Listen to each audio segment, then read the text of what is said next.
At the backyard of Paula Ogies. At the backyard of Paula Ogies there lies the mine, a giant carved into the earth, its veins riches with coal, a treasure buried beneath the landlord's land while rightful here stands watching from the dust. At the backyard of Paula lies the mine.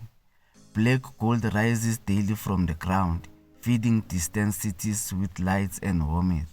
Yet the shadow of its towering machines, a sidelined majority survives on hopes alone. Children walk to school barefoot, their dreams bigger than their circumstances. Families bow their heads at empty tables, whispering prayers over plates with no bread. At the backyard of Paula lies the mine. Divide and rule, the business of the day.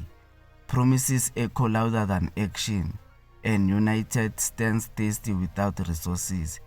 Yet behold the beauty of Paula, the flowing water streams, the whispering trees and forest, the birds that still sing at sunrise.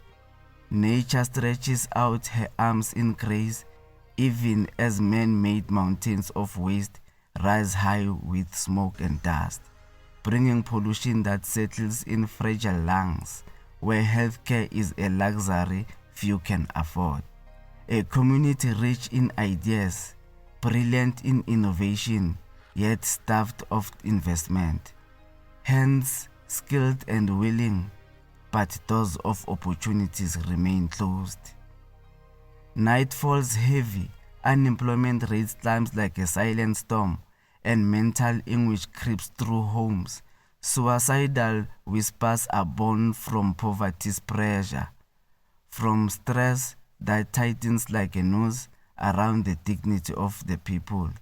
At the backyard of Paula, there lies the mine, a symbol of wealth and contradiction, of abundance and absence. But still hope breathes in the hearts of its people. For beneath the coal, beneath the dust and division, there lies another treasure, the resilience of a community that refuses to be forgotten. At the backyard of Paula Ogies, the story is not finished, it is waiting to be written.